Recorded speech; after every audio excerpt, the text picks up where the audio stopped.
पहले दिन से ही हम एक बात पर जोर देते चले आए हैं कि बिना अर्थ जाने तोते की तरह पढ़ने से फ़ायदा नहीं।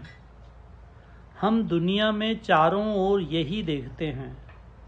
मन में एक बैठा हुआ है कि इससे हमारी बात बन जाएगी। इस चीज़ को पूरी तरह से मन से निकाल दो। यदि ऐसा काम करते हो तो छोड़ दो। जो आरती करते हो सच्चित आनंदा, 2 लाइन्स का अर्थ तो समझते हैं कि गुरु महाराज को आनंदमय मानकर अपनी आत्मा मानते हो। रोज़ सुनते हो कि तोते की तरह बोलने से क्या फ़ायदा हुआ। हमने नमस्कार कराना बंद कराया। यदि गुरु महाराज को आनंदमय स्वरूप मानते हो तो यदि आप उदास रहते हो तो आपने क्या सीखा। नमस्कार करने से महाराज आपको जहाँ ले जाना चाहते हैं उसमें आप बाधा डालते हो। किसी सच्चे सद्गुरु में ही शक्ति है अंतरंग में ले जाने की। इस जीवन की बाजी हार गए तो 50 जन्म भटकते रहोगे। यदि ऐसा मौका नहीं मिला तो क्या करोगे। जहाँ बैरांग पूजा में अच्छा लगा तो अंतरंग में जाने में बाधा आएगी। बैरांग से नाता तोड़ना होगा। यदि अंतरंग में जाना है तो हम नहीं चाहते कि आपको बैरांग पूजा में आनंद आए। जो अंतरंग उपासना कर रहे हो, इतना त्याग कर रहे हो, अब तो आगे बढ़ना ही बढ़ना है।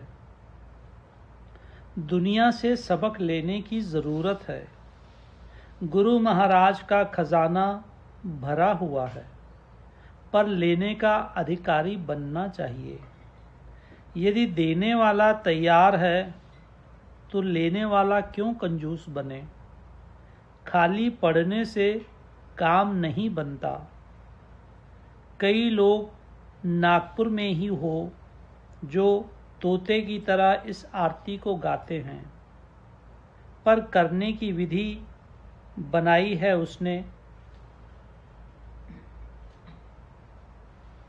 उसने संसार के साथ अनर्थ किया है। पाठ करना खराब चीज़ नहीं है, पढ़कर उसको जीवन में लाना चाहिए। साथ ही लोगों ने महात्मा बना दिए हैं। खाली पढ़कर भगवान का हुक्म नहीं माना तो क्या वो खुश होंगे। बाबा आपको अनुभव दे रहे हैं कि गुरु महाराज तुम्हारे साथ हैं।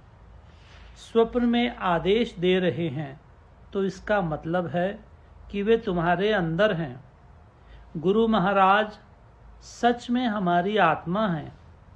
हम सोए रहते हैं पर गुरु महाराज अपना काम करते रहते हैं।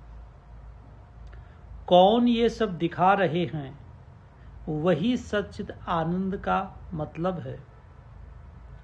आध्यात्मिक अनुभव का बेसिक मतलब क्या है।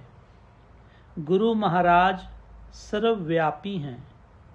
एक बार स्वामी राम तीर्थ अमेरिका गए। वहाँ किसी ने उनसे पूछा, क्या आप भगवान को मानते हैं। उन्होंने उत्तर दिया, मैं मानता नहीं हूँ, मैं भगवान को जानता हूँ। कैसे। तब उन्होंने बताया, मैं स्वयं भगवान हूँ, तुम भी हो, परंतु मैं अंतरंग में पहुँच चुका हूँ, तुम अभी नहीं पहुँचे हो। एक बार वे सड़क पर चल रहे थे तो किसी ने कहा, तुम तो ऐसे चल रहे हो जैसे तुम बादशाह हो।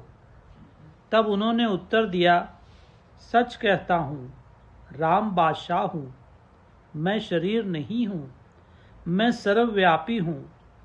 जब वे जहाज़ में जा रहे थे, एक ही जहाज़ में 2 बादशाह जा रहे थे, एक कर्नल बादशाह और एक राम बादशाह। उन्होंने बताया, पहले हम अपने आप को पतित समझते हैं, पर जब अंतरंग में पहुंच जाते हैं तो हम समझते हैं कि हम दुनिया के मालिक हैं, हमारी ही दया से दुनिया चल रही है। जब अंतरंग में पहुंच जाता है तो अपने मन से काम करता है, बादशाह मानता है अपने को। मैं सबका मालिक हूँ, लाखों ब्रह्मांड मेरी ही शक्ति से काम करते हैं। अंदर और बाहर में कितना अंतर है। बैराग से मन को हटाते जाना चाहिए। गुरु, भगवान और आत्मा एक ही चीज़ के 3 नाम हैं। आज के बाद गुरु महाराज का ध्यान, आत्मा का ध्यान। किसी चीज़ की ज़रूरत है तो अंतरंग में ध्यान करो। अंतरंग वाला अड़चन अपने आप हल करेगा। चिंतन करो उसका, वह मुसीबत का ख्याल करेगा। पूजा पाठ करना है तो अंतरंग में जाओ। अंदर से हुक्म होता है तभी कोई काम होता है। सुखी मीन जो नीर अगाधा, जिम हरि शरण न होवे बाधा। जब भगवान के अर्पण हो जाते हैं तो अंतरंग की शक्ति है, उसको अर्पण कर रहे हैं, बैकुंठ वाले को नहीं अर्पण कर रहे। हर काम करते समय ख्याल करो कि अंदर से कोई कह रहा है तो वह पूजा हो गई। जैसे अंदर से कोई कह रहा है कि कोई चीज़ दे दे तो वह पूजा हो जाती है। जो हम कर्म कर रहे हैं वो सब कर्म भगवान की पूजा बनती है। खाली सुबह शाम की पूजा करके कुछ फ़ायदा नहीं। जिस समय यह स्थिति हो जाती है तो चारों ओर आनंद ही आनंद है। बोलते हैं मन काबू में नहीं आता। सोचो ये विचार कौन सोच रहा है। उस आत्मा में पहुंच जाओगे तो कोटि जन्मों के संस्कार धुलते जाते हैं। आत्मा का प्रकाश नहीं होता तो विचार भी प्रकाशित नहीं होता। ध्यान में बैठो तो विचार जो उठ रहे हैं तो आत्मा ही प्रकाशित है।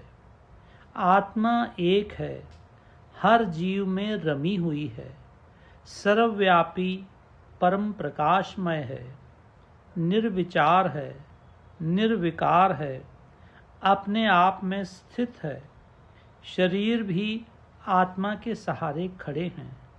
कर्म भोग फल तब तक है जब तक हम उससे अलग हैं। सद्गुरुनाथ महाराज की जय।